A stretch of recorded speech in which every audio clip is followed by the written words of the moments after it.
Are you sure? Because if you say no, I'll stop immediately.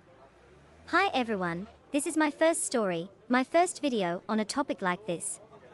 I'm going to start right from the most interesting part, and I'll be really grateful for a like and a subscription. If you enjoy this format, I'll keep going. His voice wasn't syrupy or pushy, just steady, warm, like a hand hovering near your shoulder without claiming it.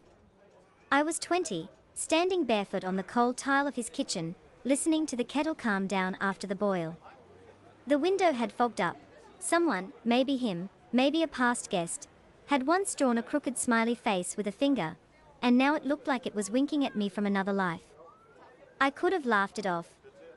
I could have turned it into a joke and hidden behind my usual "I'm fine." But something in me was tired of the performance. In that moment I realized all my later-s were never about time. They were about fear, fear of confusing wanting with being cornered, fear of saying yes, because it's expected, fear of admitting I actually wanted anything at all. I started, and my own voice betrayed me, thin as paper too close to a flame. He didn't touch me. Didn't close the distance. He only tilted his head, like he was listening not to my words, but to the silence between them. That silence was louder than any confession. On the back of the chair, my coat was draped like a surrendered flag. In the pocket, there was an envelope I'd been carrying for a week without opening. No stamp. No return address. Just my name, spelled with the weird letter almost nobody ever got right. He got it right. I didn't know what was inside, but I had this irrational certainty. Whatever answer I'd eventually have for why I'd come to love making love at 22 started in that envelope I was afraid to unfold. You don't owe me anything, he said quietly. But I want you to know, I'm not in a hurry. And something in me, something exhausted by other people's speed, stepped forward. I looked up, met his eyes, attentive, not hungry, and thought, what if my first time doesn't become a story about loss? What if it becomes a story about choice? But would I be brave enough to say that out loud? It didn't start with a kiss. It didn't even start with a touch. It started with him handing me his jacket one night, when the temperature dropped without warning, and doing it so casually, like I'd always belonged in his orbit. We were standing at a bus stop, wet snow landing in tiny, stubborn specks on my hair. I was irritated at the weather, the late bus, the way life loved testing me with little inconveniences. You're cold, he stated, like a fact from a textbook. Take it. I'm not a kid, I muttered. He didn't smirk. Didn't tease. Just shrugged. Okay. Then it's not because you can't. It's because I want to. That phrase, because I want to, hit me with a strange heat. Not the heat of being cornered, but the heat of being considered. No bargaining. No price tag. No invisible contract. After that, he stitched me together with small moments that didn't look like seduction from the outside, leaving sugar on the counter because I always forgot to buy it, queuing up a song I'd mentioned once, half joking, pausing mid-conversation to ask, "Are you okay right now?" in a tone that made okay sound like a real answer, not a polite reflex. And the strangest thing, he knew how to step back. Once in a movie theater, on the last row, his fingers brushed my hand. I flinched, not in disgust, but in sudden panic, away from somewhere old. I pulled away. He removed his hand instantly. Sorry, he whispered. I forgot to ask. I wanted to shout, don't apologize. I'm just. I don't know how to be. But I stayed silent. And he didn't punish that silence by turning it into drama. The more he didn't rush me, the more I felt myself wanting to get closer. That's when I first suspected something. Desire isn't a button someone presses correctly. It's a door that only opens from the inside. The question was, did I even have the key? That night we climbed the stairs, because the elevator in his building had died again, its usual personality. The stairwell smelled like dust and old paint. Like the inside of a forgotten closet. He walked behind me, not crowding me, but close enough that my body understood, if I slipped, he'd catch me. It's dark in here, I said as we stepped into his apartment. The hallway light flickered like it couldn't decide. Whole blocks like that, he replied, and right then the bulb gave up for good. Darkness folded around us. Not scary, just dense and quiet. The courtyard windows glowed with rectangles of other people's lives. Somewhere a door slammed. Somewhere someone laughed. We stood in his hallway like a pause between two words. I have candles, he said. You afraid of the dark? I'm afraid of silence, I admitted, and surprised myself with the honesty. The candle lit, and the room softened. Shadows turned gentle. Edges warmed. In that light his face looked different, not just handsome, but real, like he wasn't performing a version of himself. We drank tea. He talked about something small, his downstairs neighbor, who played the same song every day. I laughed, but inside I felt a low, humming anticipation, like all these little details were setting a stage for something bigger. Then he went quiet and looked at me like he could see past my smile. Can I ask you something? He said. What? Have you ever done something just because you were afraid you'd lose someone? The candle snapped softly, as if it flinched too. My breath caught.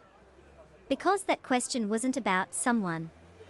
It was about me, about all my old yeses said out of fear. About the way I'd learned to trade comfort for acceptance. I wanted to dodge it with a joke, but instead the truth escaped me. Yes. He nodded like he'd expected it. Like this was the reason we were standing here in the dark. And suddenly I knew the next question, if it came, would be sharper, closer to the bone. Would I run, or would I stay? I don't want to be your fear, he said. I want to be your choice. I was sitting on the floor beside his couch, knees pulled in. The candle stood on top of a book, wax dripping down the cover like slow seconds. I had the urge to hide my face, not from embarrassment, but from the shock of being seen. What if I don't know what I want? I whispered. Then we stop and figure it out, he answered, calm as if it was the simplest thing in the world. Something inside me, an old voice I'd been drowning out, rose up clearly. I want to be asked. Not asked as in permission slips and rules, but asked as in real attention. I wanted my body to be a participant, not a prop. He did something that startled me more than any kiss would have. He slid the candle farther away, creating more space between us, not less. Tell me 3 things, he said. What you like right now? What's neutral? And what's a hard no? I blinked. No one had ever made it that practical, that respectful. Like I was a map worth reading instead of a lock worth picking.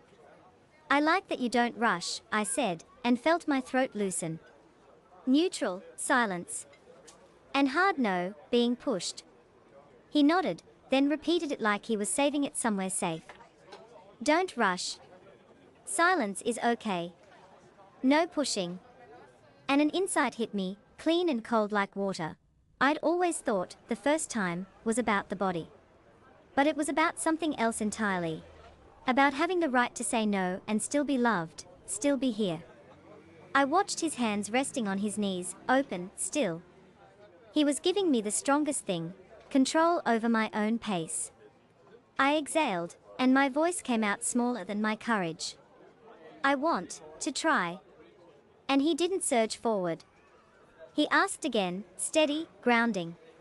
You're sure? As if the hardest part wasn't the step, but allowing myself to take it without running.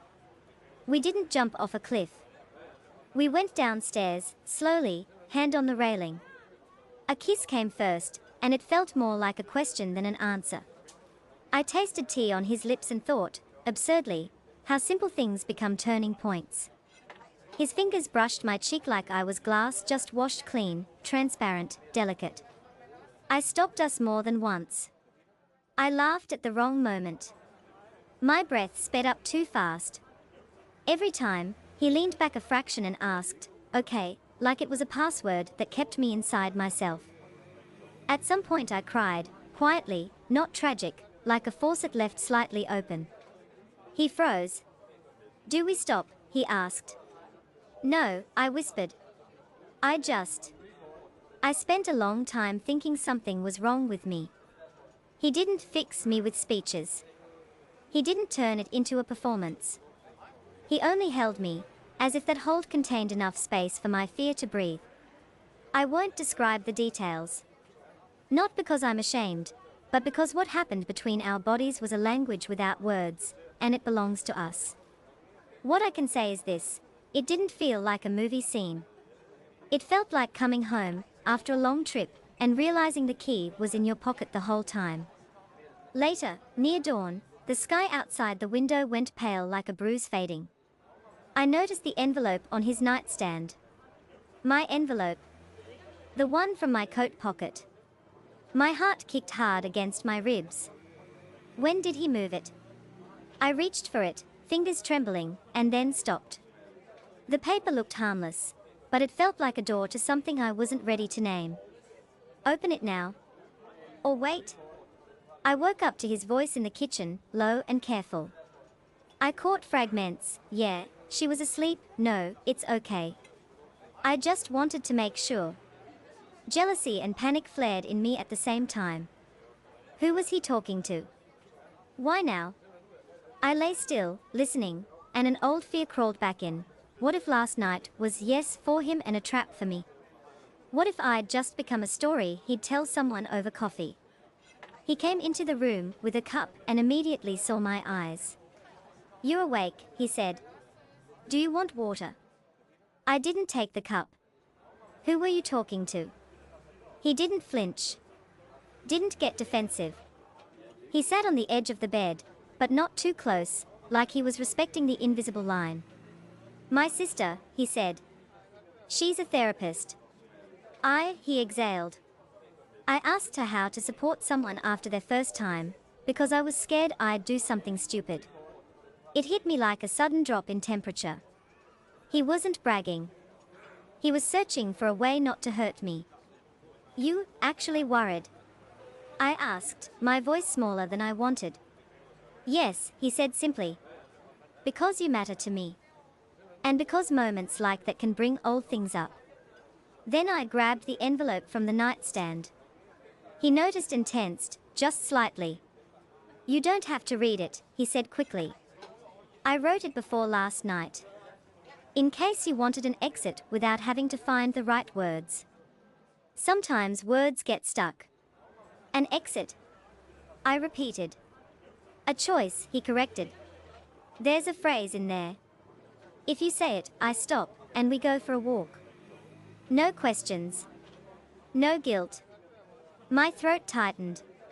This wasn't romance with roses. This was romance with respect. I tore the edge of the envelope. The paper made that crisp sound like thin ice. Inside was a small note, carefully folded.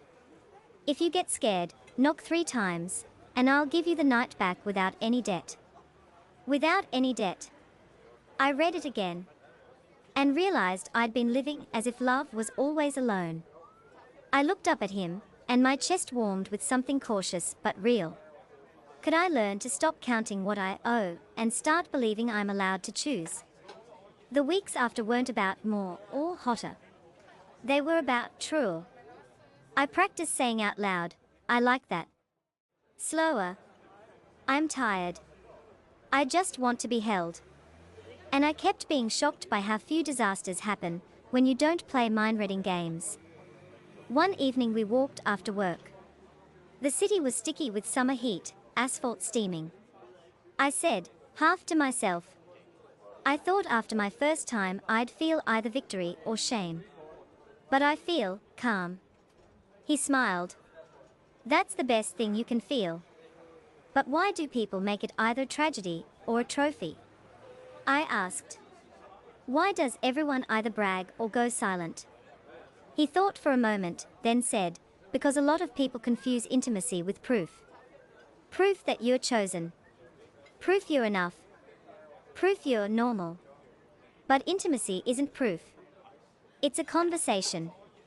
That word snagged inside me, conversation.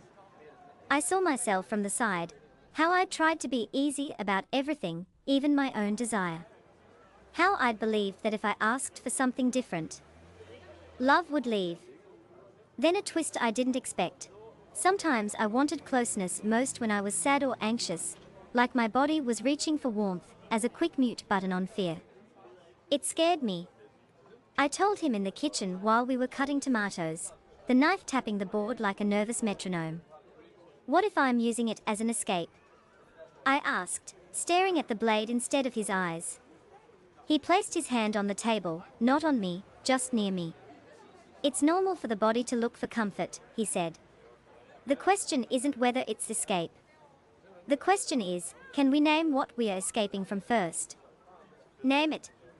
Out loud. That felt harder than any touch. Loneliness, I whispered. He nodded, no pity, just presence. Then let's sit with you in that loneliness first, he said. And then we'll decide what we want. And I understood something I wish I'd learned earlier. Desire doesn't die from talking. Sometimes it's born from being heard. But would I always be able to tell the difference between wanting and numbing? The first real blow came out of nowhere, and not in bed.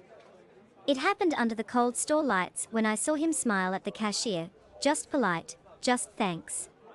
Something in my head clicked, the old mechanism that whispered, "You're easy to replace." I didn't say anything at first. I carried that poison home like a bag of groceries. And then, while he unpacked, I snapped. "Do you always smile like that at everyone?" He looked up, confused. "What?" "Nothing," I lied. My body betrayed me, tight shoulders, cold fingers. He stepped closer and I instinctively stepped back. And here came the pattern interrupt. He didn't try to melt me with touch. He stopped at the edge of my fear. "Stop," he said. "This isn't about the cashier. It's about something else. I'm here, but I'm not playing guessing games. Say it." I wanted to lash out, "Don't." I wanted to protect my jealousy because it was familiar, and familiar pain can feel safer than new truth. "I'm scared," I admitted. "I feel not enough." And then I look for proof. "Proof through closeness?" he asked gently. Heat rose in my face. "Yes," I whispered. "Because then I can feel you're with me." He sat at the table and motioned to the chair across from him, an invitation to talk, not to be soothed. "Thank you for saying it," he said. "Let's make a deal. If you're scared, you say I'm scared instead of looking for proof. I'm not against closeness. I'm against you buying it with pieces of yourself. Buying it." He named my habit with its real name. And the envelope flashed in my mind, without any debt. I realized my biggest fear wasn't that he'd use me. It was that I'd use myself. I sat down across from him, air between us honest and sharp. The next step could change everything. Either we learn to speak, or we go back to old scripts. I looked at him and asked the question that scared me most. "And what if I get scared again?" "Then knock 3 times, he said, smiling, softly, like he was holding my nervous system in his hands. But now not on furniture. On words. Say, "I'm scared." And I'll stop. This time I understood stopping isn't failure. Stopping is power. Like hitting the brakes not because you're weak, but because you're driving. We made a small ritual. Before closeness, we sometimes said one sentence of truth. Not a speech. Just one line, "I'm tired. I really want you. I'm anxious. I need gentle." It sounds silly when you say it out loud, but it worked like magic. My body didn't have to guess. Time passed. I turned 22. And I caught myself thinking, I love making love now, not as an event, but as a place I can return to. A room with warm light where I don't have to be impressive. We weren't a poster couple. We argued about small things, trash, unanswered texts, my habit of going quiet when I hurt. But even in fights I learned a new truth. Intimacy isn't only tenderness. It's also the ability not to destroy each other when you're angry. One night I came home furious. A project at work collapsed, and someone said, "You didn't handle it." It hit a raw spot in me. He met me at the door and said, you look like you want to run." And I realized yes. Part of me wanted to run into his warmth, because it was easier than my thoughts. But another part wanted to be heard first. "I'm mad," I said. "And I'm ashamed. And I want you near me, without fixing me." He nodded. "I'm here."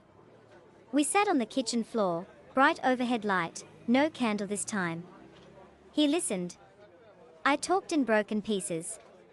And then, when I finally emptied out, desire rose in me clear and calm, not as a rescue, but as connection. I loved it now because it was no longer an exam or a currency. It was a language that said, "I'm here. You're here. We're safe." But a new question haunted me. What happens when safety wobbles, not because of him, but because of the old me? Would I know when to stop? One evening he brought home a new candle, vanilla, like the first one. He set it on the table and asked, "Do you remember our dark night?" I nodded, my chest tightening with that old tenderness. "I want to repeat it," he said. "Not to recreate it. To see how we've changed." We turned off the lights. Lit the candle. Shadows rose again, but now they felt familiar, like a set we'd already survived. And then he opened a drawer and pulled out another envelope. "This is for you," he said. I froze. "Another one? Why?" My fingers tingled the way they had the first time, like my body remembered the stakes. I took it. The paper was smooth. The flame wavered, painting gold on his face. "Open it now," I whispered. He didn't push it toward me. He didn't pull it away. He just watched, letting it be mine. I held that envelope like it contained a future version of me, either braver or broken, depending on what I did next. The room was quiet enough that I could hear my heartbeat. The candle smelled sweet. His eyes stayed steady. I tore it open, slowly, as if even paper deserved consent. And for 1 second, before I saw what was inside, I felt the old fear rise. What if the answer to why I love this now isn't romance at all, but the way he taught me I'm allowed to choose? What if the envelope proves it? Inside wasn't an instruction. Not a rule, not a test. It was a small photograph, us at the bus stop in wet snow. My cheek pressed into his jacket, me laughing while trying to pretend I was annoyed. Someone must have taken it by accident, or maybe he'd asked a friend. I didn't know. Under the photo was a note in his neat handwriting. "This is my favorite moment with you." Before any first times. I read it twice, and something in me unclenched so deeply it felt like warmth pooling in my stomach. He loved me not because of what happened after. He loved me before, so I never had to prove my worth with closeness.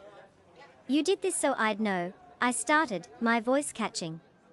"So I'd know I didn't become important only after that night." He nodded. "Exactly. I was scared you might think that." We sat side by side. The last months, little fears, jealousy, old scripts, didn't vanish, but they moved into a smaller room. Manageable. Named. Held. "You know," I said quietly, "I used to think love was something people take from you. And now I think love is what lets you choose." He touched my hand lightly, question first, always. "Okay." "Yes," I said. "And thank you." The candle burned lower. Wax slid down like slow time. We talked without rushing. We laughed. We paused. We touched like every touch was an invitation, not a demand. And when darkness grew thick again, I wasn't afraid of the silence, because between us, silence wasn't emptiness. It was space where I could be real. He looked at me in the dim light, and like the first night, he asked the same thing. "Are you sure?" And this time my voice didn't tremble. I smiled and answered, "Yes. But if I get scared, I'll knock 3 times." And in the quiet that followed, I heard the beginning echo back, only now without fear, without debt, without running. Subscribe to the channel if you want to hear my next story, And if you have any notes or suggestions, you can write them in the comments.